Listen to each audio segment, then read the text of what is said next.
Ladies and gentlemen, how are we doing? Welcome back to the Young Fan Podcast. It's been a while since we've done a match reaction. It's been ages. It's been 3 weeks since we've done an episode of the podcast. Welcome back. We've got 3 people in there right now. We're going to be doing our live player ratings and all of that jazz as well. I see a few people already in here. Welcome. Get people in there. Tell people about it. Hopefully it's going to be a very, very good stream and a very, very good episode of the podcast. Remember, if you're watching this live, hello, welcome. We are live and we do these podcasts live, but of course, if you're watching this as a normal episode of the podcast, this will be going up as a normal video. So say hello if you're live, and if you're watching this back as a normal episode of the podcast, welcome to the podcast. If you're new, subscribe and leave a like as well. If you're watching this in the stream, if you just say everything's okay and hopefully doing all right, say hi. I'll be reading for everyone. I'll be very, very intrigued to see what people think of the game, because Oxford United have once again won another game. We have 5 games now on the trot with 5 wins. A 2-0 win against Bristol Rovers, a very, very, very good victory, a very, very important one, and a very good win, a very, very good win, and one that wasn't, I'd say, the best performance in the world. It wasn't an absolutely incredible performance, but I'd say it was a very, very well done professional performance. Which is what we want, really. It's what we want. We want a professional performance. We want a performance that's a performance that we got the job done. You know what I mean? We got the job done. We got the 3 points that we needed, and that's the important thing. The important thing was we did get the win. We got the win, and that's exactly what we wanted, and that's exactly what we did do as well. And I'm not sure if my stream got notified of going live. I am not entirely sure if it did, which is a little bit annoying if it didn't. We have got a few people in there right now, so say hello and tell people about it. Say that we are live, because I know that I don't think my stream got notified, which is a little bit frustrating. I'll be a bit confused why I didn't. But of course, if you're watching this back after, then that's great as well. But we are doing this live, and you are in the chat. Say hello. I'll be intrigued to see what you people think of the game, and a really good win. Matty Taylor on the score sheet twice today. 2 really, really good goals. A poacher's effort for the first one, and then a really nice dink over the top of the goalkeeper for the second one. And a really good performance. A striker's game where he was absolutely phenomenal in front of goal, which is exactly what we want. Kaj says, yo, how you doing, my friend? How are you doing? I'm interested to know if you got notified that we were going live. I don't know if we did, which is a little bit annoying. Normally, obviously, we do and we should do, but unfortunately, we don't. So, it is a little bit annoying that is the case. But how are you doing, mate? And if you did watch the game, my friend, give your thoughts on the game as well. I'll be very, very intrigued to see how it went. But no, how you thought the game went from your eyes as well. I can see a few people coming in now as we speak. Welcome to the stream. Hopefully, you're all doing well. Give your thoughts on the game. I'll be reading out every single chat that you put in that chat about the game and what you thought as well. We'll be doing some player ratings as well. I'll say the player, you give them a score out of 10. It's just what we do as well. Subscribe if you're new and leave a like. But the performance today, like I've already said, it was a well-oiled, done performance. It's not the best English, but it's a performance where you go, it doesn't special. It wasn't anything. It wasn't anything like a. It wasn't like Burton. It wasn't a 5-1. It wasn't anything like that. Cash said you was notified 30 minutes ago. Okay, that should be okay then. Maybe it was notified. Maybe I just didn't get notified. I'm not too sure. But no, it was. But thank you for letting me know, mate. But it was one of those things where it was a game where we look back and go, that was a well done performance, where we look back and we go, that's a performance that we needed. It's a 2-0 win, and I think earlier in the season, I don't think we would have got that. I don't think we were, because what we did do, we played some really, really good football, really slick football. We kept it on the deck, we passed really well, which is important, and we sort of saw aspects of Oxford United from last season, which is exactly what we wanted, because we, at the start of the season, definitely didn't see any of that. If you haven't watched my mid-season review, we spoke about sort of really early in the season. It's the last episode of the podcast. If we, what we did see from that, it wasn't great. It wasn't a great performance, and it was frustrating. It was quite frustrating. I have been. We have no notified, so that is good. But yeah, it wasn't. It was a well done performance. Like I keep saying, it was a performance where I think we sort of went out there, and I'd say we were good for the majority of the team. I'd say we were the better team, which is good as well, because it wasn't a performance where I don't think Bristol Rovers were better than us. I think we were better than the opposition. There were times where I think Bristol maybe could have had a few opportunities. An incredible save from Jack Stevens in there as well. I think Germany was going to be sat on the bench, probably thinking, I've got to do a lot in the Papa John's games where I am playing to take Jack Stevens out of his place, because Jack Stevens was absolutely phenomenal tonight. Again, that save was so good this afternoon, and that's exactly what we want. And that, and I was so impressed with that performance from him. And, saves like that can change games. That's what I mean. If that goes in, if that goes into the back of the net, anything can happen. At 2-1, anything can happen as well. Now, I must also say we did have a bit of stoppage. That's why we're a little bit late to the stream. We did have a stoppage as well because the linesman pulled a hamstring. Only Oxford United that could happen in. Only an Oxford United game that could happen this season. The linesman pulled a hamstring, and the game got 10 minutes of added time at the end of it, which is ridiculous. Crazy. I've never seen that before for Oxford United. I've seen it once before, I believe, but I've never seen it for Oxford United, which is mental. And of course it would happen for Oxford United. It just would. That's the season we're on right now. Anything can happen, but it doesn't matter. At the end of the day, it doesn't matter. It would have mattered, obviously, if we were sort of on top of the opposition and we needed to get something out of the game. We were on top of the opposition and it was stop-start, and it was a long break. That's when we sort of lose momentum. But thankfully, we're already in the lead by then. Thankfully, we're in a really, really good position by that point, and it didn't matter. And we got the 3 points, we got the job done, and that's what's important. So yeah, really happy with that. Really, really happy with that performance as well. Really, really impressed. And with that as well, we do fire up the league table, which is really, really important. It's all about moving up the league table. We move up to 11th place now, which is very, very good. Very, very, very, very good. You think where we were before, you think where we were at the start of the season, we were only looking downwards. We were thinking, how are we going to get out of this sort of relegation battle sort of thing we were on? And thankfully, now we are now looking up, which is really, really important, and a really, really good thing, and something that I think all Oxford United fans at one point were a little bit nervous, as I said in my mid-season review. But as I said, there was a point of real issue at that stage, and I think what we did, we just turned things. We really just started playing some really, really good football since sort of in that turnaround after those draws. Like I said, we really started playing football, and we are now seeing that Oxford United back, and we saw that a lot today at against Bristol Rovers. And I was really, really impressed with that performance. And with those 11, with moving up to that 11th place now, it is really, really good, and we are in a really good position. So we're only 6 points away from the playoffs. So Charlton are the team in the first place of the playoffs. They're in 6th as it stands, and we're only 6 points away from them. They have played 24 games this season. We've only played 21. So we have got 3 games in hand on the team in the in the first place in the playoffs as well, which is fantastic and proves that we're really looking like we're in for a shout this season. This season isn't over. This is a really, really good place to be. A really good season. It turned out to be a good season. It looked worrying at the start, but again today it was a great performance. It's 5 on the bounce. It's a fantastic win.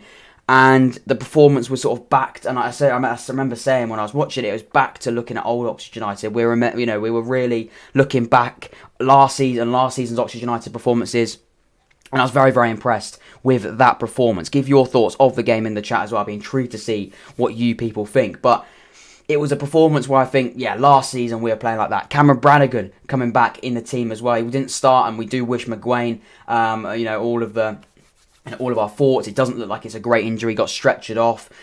Brannigan came on, he came on, he took the opportunity, and I think he was fantastic when he came on. He didn't take too long. I didn't think he took any time at all to grow into the game. He was straight in it, and it was almost like he was playing from the start, and he literally, he started the game. That's how he was. It didn't look like he'd taken any time off. It didn't look like he hadn't started the game. He was bang on it, and he was straight away, and I don't think you would have noticed. You asked a Bristol fan if you thought you'd notice anything different, and you think that he'd been not playing, since the start of the season. I don't think they would have noticed. He was that good. He was really, really good. Got straight into the game. And it was a great performance from Cameron Brannigan, as of a lot of players as well. Like we've already mentioned, Matty Taylor was fantastic. We looked through each player. Like we said, Jack Stevens didn't have a lot to do, but when he did do it, it was some really, really key moments. Their strikers, Hanlon up front for Bristol, had a really, really good effort. It was probably their liveliest player. Great strike. It was only going up really, but it was probably just about to dip it and go in. And it was a fantastic save from Jack Stevens, fingertips onto it. It was a great save as well. Defensively, I thought we were great again. I thought Moore had a very, very good game. I thought Atkinson continued to be outstanding, as he has been throughout this season. I think we are going to look at potentially something with Dickey going on with Atkinson at the moment, which is a little bit annoying. It's great that he's playing well, but you are only thinking of the situation where it's like, he's just doing so well. He's doing so well at the moment. So it is a little bit frustrating that he is doing that well, that I think we are going to see some amazing championship teams probably come in for him, because he is doing amazingly well. But obviously, is an Oxford United player. Hopefully he doesn't leave in January. Hopefully we can see him to the end of the season, which is great. Tom Merrill says, what was Matty's goals like? Unable to watch or listen. The first one was it came from a corner, came over the top. There was a bit of a scramble in the box. He stayed on side and he just pretty much poached it in. It was a bit of a toe punt. It went into the, it actually went quite high up into the goal. Nice finish though. It's a poacher's effort, I like to call it, because it was a goal where you needed that centre forward, that instinct to find the goal, and it was it was a really good strike. And the second one, he's just stayed on side. The ball came over the top. Perfectly timed run, I believe. It was either perfectly timed run or the linesman had a stinker. Should I say the fourth official had a stinker, because he was then playing linesman after the injury. But he came over, he timed the goal. I'm going to say he timed it to perfection. It came over the top, and he actually took an extra touch, and I thought he'd messed that up, but he was actually fine in the end, and he dinked it over the top. And it was a really, really good goal, which is important as well. For Matty Taylor to keep scoring, because a goal scorer, it's important in a successful season, if you're going to have a successful season, that your goal scorer and your striker is scoring goals, because you do need your striker to score goals in the season. It's great to have, wingers and midfielders coming in with the goals, and even in our case, we've got quite a few defenders scoring goals at the moment, but to have a striker keep scoring goals is so important, because you look back and go, who was your player that is a poacher? And Matty Taylor was like that as well. It sounds like a good goal, and it was. The second one was much better than the first one, but I don't care. The first goal was important. We needed to get that goal early on in any game, because again, that was why I bring it back to the start of the season as well. We've spoken so much about, can we get an early goal, can we score after 10 minutes and then sort of control the game out. The problem is, when we did score a few goals in that sort of time sort of area, we then sat back, which obviously then invited the pressure, and then we sort of ended up losing a lot of games. Swindon being the one that I remember very well. Matty Taylor actually scoring in that game, and then us just sitting back, having a really, really deep line. And then what happened in that game? It just all went absolutely horrifically wrong. But today, we did the opposite of that. We got an early goal, which is exactly what we wanted. We didn't just get that early goal as well. We actually then pushed up higher. We pushed up the pitch. We went at them. We pressed at them well, which is so important, because we're very, very good at our pressing game. We say we're good at it, but we need to do it. We needed to do it more earlier in the season, and now we are. It's almost like we've got confidence now to press up the pitch, and we've got confidence to play a higher line. And obviously, when you play a higher line, you press much more. You press much more. You press better. If you're always pressing on that opposition, you get more opportunities. And if we sit back, you're just inviting the pressure. And again, I mentioned that Swindon game, when we invite that pressure, it just went so horribly wrong. Where does that put us up in the league? So the league now sees us in 11th place, which is fantastic, because you look where we were earlier in the season, 11th place now, only 6 points away from the playoff space. Lincoln have got, Charlton are in 6th, and we've actually got 3 games in hand on them, which is fantastic to see, and a fantastic position to be in, because we've got some games now where we've got to continue winning. We're on a 5-game win streak. We're in the right direction. We're moving up in the league, which is important. We're only looking up now, which is much better. And that's what I like about it. That's really what I like about Oxford United right now. We're playing with confidence, and we're just doing so much better than we were earlier in the season. And we're on a great run. And Oxford United do tend to do much better when they're on runs. Making our way back up. Exactly, mate. Exactly. That's exactly what we're doing. And that's important that we're doing that. Because earlier in the season, I keep saying, we were just worried about other teams about us. We're looking down there thinking, our Burton getting on, our Wigan getting on. Hope they drop some points so we can get out of the relegation zone. Now we're thinking, Charlton, are you dropping points? Ipswich, are you dropping points? Sunderland, are you dropping points? Because we want to be up there. We want to continue going up there.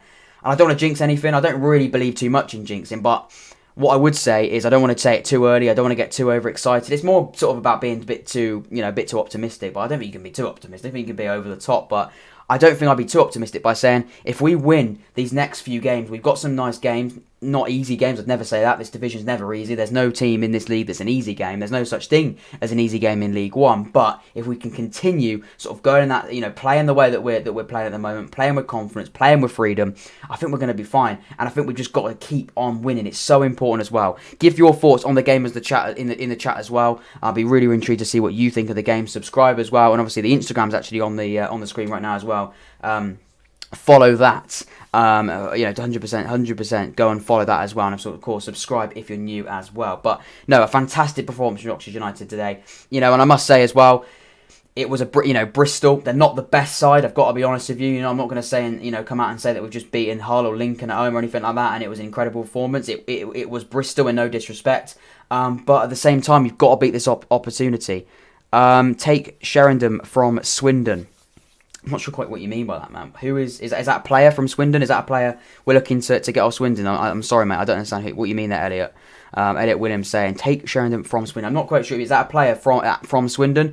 Tom Rowe says he won't move to a rival club. But yeah, apparently, yeah, from what we're seeing, I think he is a Swindon player. And yeah, if it is a transfer from Swindon to Oxford United, I doubt that will happen. I don't think we've done many deals. I think we probably have done. I remember one. I think it was Joey Beecham. I remember he went to Swindon, but it wasn't directly from Oxford to Swindon. I don't think we do business too much. We're a bit like, it's a bit like Liverpool to Man United. Those transfers don't normally happen, or Leeds to Man United, sort of that historic rivalry that doesn't normally happen. Sheringham is the crap manager. Is he the manager of Swindon, or is he the manager of Bristol, mate? But there we go. Oh, Tom says, oh yeah, I thought it was a player, to be honest, mate. But if he's a manager, then there you go. I'm gonna look him up now. Is he the manager of Swindon Town or Bristol? I thought he may have been a player. No, I thought he meant a player if we're going to buy him. I doubt we would ever buy a player like that. Doubt we were going to buy a player like that. But there you go. No. But thank you for your comments, mate. Keep bringing your thoughts in there as well. But no, we're in a really good position. Really, really good position at the moment, which is important. We're really moving up the table, and we look like we're going somewhere, which is important because we're always going to look up now. I think we're just with our games played. I don't think we're even halfway through the season yet. He's in charge of Swindon. He's god awful. Are you a Swindon fan, mate, or are you an Oxford United fan? By the way you're saying, you either really don't like the Swindon manager, or you don't rate him, or no. I mean, at the moment, the Swindon aren't doing very well. 23rd in the league table. They're in the relegation zone. Saying that though, they're only 1 point away from 19th, where Bristol are. So yeah, they're not having a great season. And pretty much after they beat Oxford United, which is very, very typical. Pretty much after they beat Oxford United, they just went downwards, which is normally what happens as well. And that's what happens with a rival game. You can't really predict what happens in that sort of game. But anyway, we didn't play Swindon, so we're going to play Swindon today. We have still got to play them away though, and I'm desperate to win that game, as I'm sure as many of you are as well. Oxford making playoffs again, Swindon or Bristol going down. I think the way that Bristol played, I don't think they're a relegation team. I've seen much worse teams than Bristol. I've got to be honest. Bristol weren't that bad. They pressed quite a lot. They're pretty good. They got a really handy striker. I'm pretty sure he's on the thumbnail of the podcast episode today. I'm pretty sure it's Hanlon. Is it Hanlon? Is that how you pronounce the name? Apologies if I said that wrong. I'm pretty sure that is right. They're number 9. He's pretty good. He's very, very physical. He's not slow as well. So yeah, he looks like a good player. And I don't think they're going to go down, if I'm being honest. You look at the other teams down there. We haven't played Northampton yet. We haven't played Northampton yet this season. We're meant to, obviously. No, we have played Northampton this season, but we haven't played them away yet. So we don't really know too much. We will smash them, obviously, 4-0 at home. But, they weren't fantastic. We just beat Wigan, but that was when we were sort of like in that sort of up and down stage of the season at the start. We've obviously lost to Swindon, but that was horrific. We've obviously smashed Burton as well. So those teams around there, I wouldn't say that we're going to go down. I wouldn't say Bristol are going to go down. Swindon fan, mate. Oh well, Swindon fan and Oxford United podcast. You'd love to see it. And would you sack the Swindon manager as it is? I know we're not really meant to be talking about Swindon too much, but why don't we do it? We got a Swindon fan here. Would you sack the Swindon manager now? It'd be interesting to see what you think from a Swindon point of view, but. Yeah, they don't look great. They don't look great at the moment. But from Oxford United, we're in a really, really good position. We're in that place now where, like I keep saying, we can look up. We can really start seeing there's those teams above us. And I don't exactly know our fixture list now from the end until now. Obviously for the next few games. Obviously we got a game on Tuesday. But obviously with all these postponed games, I get so confused. About these games because we meant to have Northampton and then we missed that game, so I'm really, really confused. As a Swindon fan personally, I think Burton, Northampton, Swindon are going down. I think Burton are in a bit of trouble. I know Burton are in a little bit of trouble as it stands. They didn't look great. They got a new manager. They're looking all right. The Hasselbank obviously there, but I think they will struggle a little bit. They had such a bad start. Northampton, we played them. Obviously, we've only played them once this season. We did beat them pretty well. And Wigan are in a bit of a problem. Yeah. I mean, their stuff isn't always a problem on the pitch. It's more off the pitch. But unfortunately, because of their stuff on the pitch is a bit of an issue. And we've got Rochdale away on Tuesday night at 7 o'clock. So we will be having a match reaction podcast for that as well. Elliot then also says, problem is, Swindon can sack Sheringham but can't afford a decent new manager coming in. Well, it is that as well, isn't it? It's about who you can attract as a manager and who you're going to bring in as a manager. Is it just, a classic saying, it's a bit of an old saying, but is the grass always greener? You sack that manager, is a better manager come in? Obviously, when you sack a manager, you've got to try and bring in someone that you believe is a better manager that can do a better job. That's what you want to do. So if you can do that, then it is important that that happens. But no, Oxford United have got Rochdale, of course, next. Rochdale are currently in the league table. They are currently, they're 18th. They're 18th there as well, so they are below us as well. So it'd be very, very nice if we could get 3 points. And now I am sort of not expecting it, but I want to see those 3 points. I really do want to see 3 points against Rochdale. We definitely probably should be. And then of course we've got our bogey team, Fleetwood, who we don't beat. We just don't beat Fleetwood.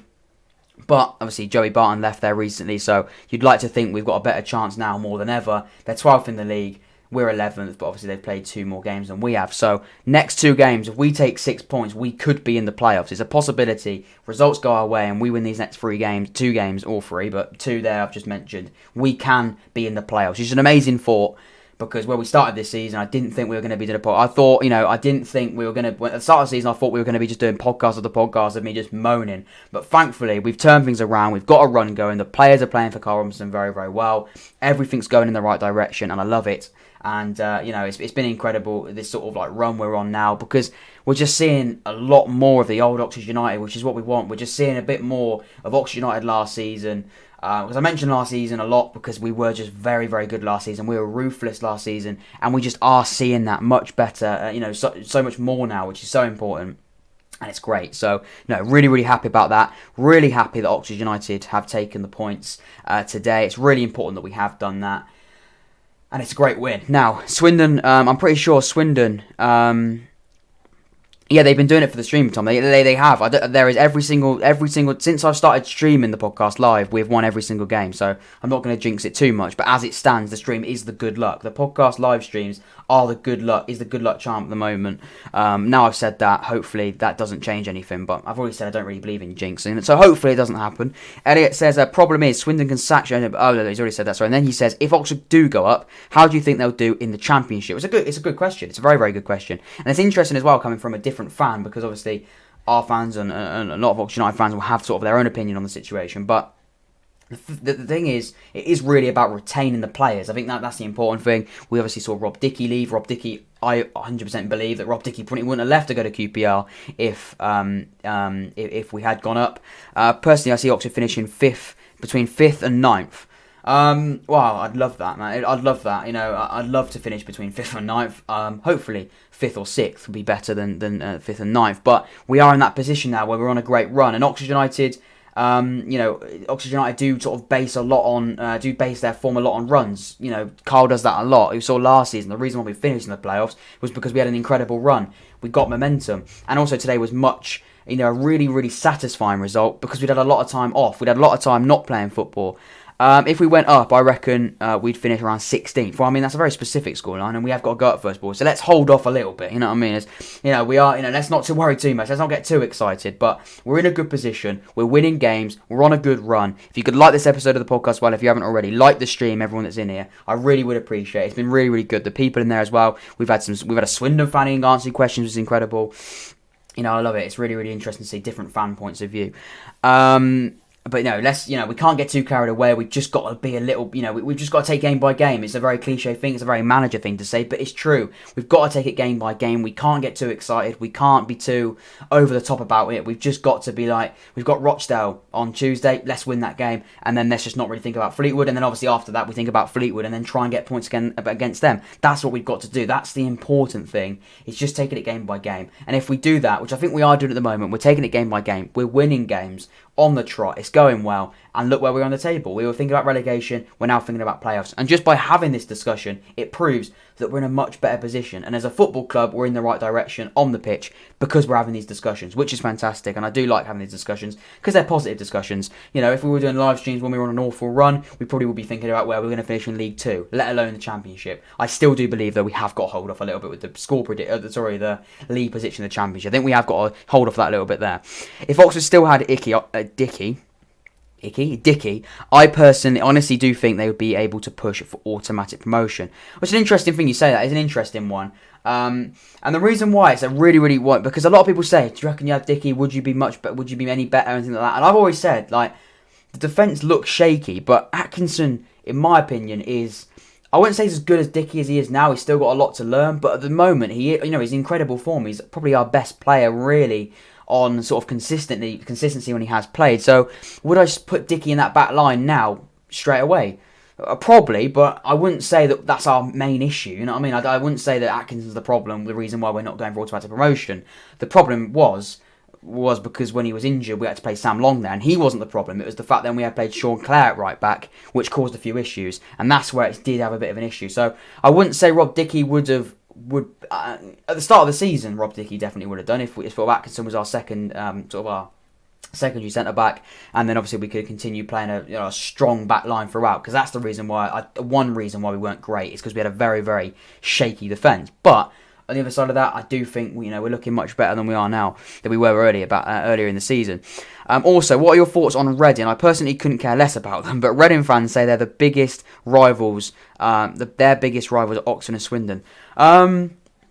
To be fair, mate, I'm not going to lie, I don't really know too much about Reading. Obviously, I know that I've actually been to the stadium. It's the Majeski Stadium. I'm pretty sure it's still called the Majeski Stadium. I've been there. It's a pretty decent ground, to be fair. To be honest with you, if someone asked me who were Oxford United's biggest rivals, I'd say Swindon every single day of the week. Reading probably wouldn't come up, it probably would be the second. And technically, if you look at it from a geography point of view, who's closest on the map, yeah, Reading probably would be. But yeah, in that sense, I wouldn't really class them as rival. And I don't, since I've been really supporting Oxford United, which is pretty much since I've got into football, really, Reading actually, I don't believe Reading have been in our league. If they have, then, don't quote me on that. But I don't believe they have been. So I don't really remember that being too much of a game where we'd be too much rivalry there. But yeah, if that answers your question, mate. Sorry. And it also says Dickie brought confidence to Oxford United's defence. He's a leader and a rock at the back. Apparently, he's been playing really well for QPR. I've seen that. He has been playing well for QPR. QPR aren't doing unbelievably well. They're 17th. But no, he has been doing well. And he's a great centre-back. He's a really, really good centre-back. He is very, very solid. He's a ball-playing centre-back. And he's great. The thing is, though, I think he's very, very similar to Atkinson. He's sort of a bit like Atkinson's sort of like twin brother. It's like we've cloned him a little bit, but we've cloned Atkinson from a younger age. So he's sort of still, he's not as confident as Dickie is, obviously, because they are obviously, I think it's pretty 2 years different in age. But no, they're showing similar traits, and I'm very, very impressed by that. Leave a like on this episode of the podcast as well. It'd be incredible. We've got a few people watching right now as well. But a great victory for Oxford United in League One, a 2-0 win, a comfortable win, I'd say. I was happy about it, and I'm extremely happy. To be fair, I was actually more worried about the game being called off, not for any particular reason, just because Oxford United seem to have games called off. It isn't COVID, it's a waterlogged pitch. So I was so happy that we could have a game today, and happy that we could do a podcast episode. And the interaction's been great, and hopefully as well, if you're watching this as a live stream, obviously you're here. But if you're watching it as an episode of the podcast, obviously back as a video. Hopefully you've enjoyed it as well. But no, it's been a great episode of the podcast. It's been a fantastic episode with the interaction. We've spoken a lot about the game. We've spoken a lot about what this means for Oxford United going forward as well. Because, be very, very interested to see what happens. Really, where are we going now? Which direction are we going in? I'm saying upwards, but I'm a bit of an optimist in that sense. But no, I don't think we're being too optimistic to think we're going upwards, because we're winning games and we're in the right direction, which is fantastic. We've got games in hand as well. Everything's looking good as it stands. So, yeah, a fantastic performance for Oxford United. Nothing outstanding, nothing like a 5-1, 6-0, nothing like that. Not a Burton game, but a very, very professional performance against, what I would say is, a very decent Bristol side. I don't think they got to worry about going down. If there's any Bristol fans watching this live or as a podcast episode, I don't think you got to worry about going down, because they're not a bad side. I don't think they're not incredible, but I don't think they're bad. I don't think that that they press quite well at times, which is obviously something that we needed to do earlier in the season, and it proves if you press better, you do generally do better in this division, because teams in this division really in this league really don't like being pressed. So if you can press the opposition, I think you'll be fine, and I think you will stay up. So no, really, really happy with the performance today. I know I keep repeating myself, but I'm repeating myself because I'm absolutely ecstatic with that win, and it was a great one. Thank you everyone that's interacted in the live chat as well. Everyone that's tuned in as well, I really would do much appreciate it. Of course, subscribe if you're new. Leave a like on this episode of the podcast if you enjoyed it live, or of course, as a normal episode of the podcast. It's a great win. It's a fantastic victory, and we now see ourselves 11th in the league table, only 6 points away from the playoffs. Anyway, thank you very much for this episode of the podcast. It's been the Unfan Podcast, and I